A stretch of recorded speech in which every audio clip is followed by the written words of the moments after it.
অনুষ্ঠানটো ভাল লাগিল যে মই প্ৰথম ভাবিছিলোঁ যে যুৱ সাংবাদিক সংস্থা যেতিয়া শুনিলোঁ অলপ দিনৰ পৰা শুনি আছিলোঁ তেতিয়া ভাবিলোঁ আৰু এটা সাংবাদিক সংস্থা কিয় লাগে কিন্তু এখন গণতান্ত্ৰিক দেশত বহু সংগঠন যেনেকৈ থাকিব পাৰে বহু ৰাজনৈতিক দল সামাজিক সংগঠন যেনেকৈ থাকিব পাৰে সাংবাদিকসকলৰো মনৰ যাতনা বেদনা তেওঁলোকৰ প্ৰত্যাহ্বান তেওঁলোকৰ কামৰ ক্ষেত্ৰত অহা যিখিনি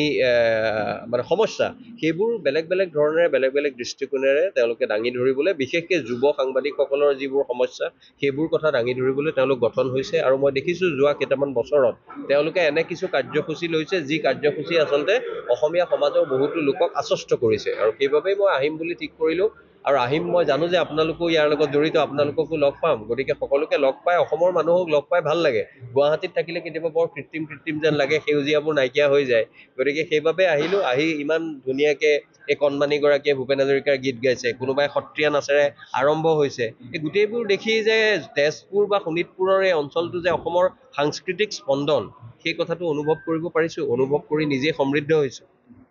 কি খবৰ আজি যিটো আলোচনা চক্ৰ মই কৈছোঁ সাংবাদিকসকলৰ সমস্যাৰ কথাটো মই ক'লোঁ সাংবাদিকসকলক আমি আচলতে নীতি শিক্ষা দিয়াৰ সময়ত ভাবিবও লাগিব তেওঁলোকৰ সমস্যাৰ কথা তেওঁলোকৰ আৰ্থিক যিটো অৱস্থাত তেওঁলোক আছে মফচলীয়া সাংবাদিক সেইখিনি কথাৰ বিষয়ে আমি এটা পুতৌ কৰিব নালাগে অনুকম্পা নালাগে কিন্তু আমাৰ সহমৰ্মিতা লাগিব আমি নিজে কাকত নপঢ়িম নিজে আমি ৰীল এটা চাই সকলো সৰ্বজান্তা বুলি ভাবি পেলাই সাংবাদিকক আমি নীতি শিক্ষা দিওঁ সেই কথাটো পৰিহাৰ কৰিব লাগে আমি নিজেও এজন অসমীয়া মানুহ হিচাপে এখন বা দুখন বাতৰি কাকত পঢ়িব লাগে আৰু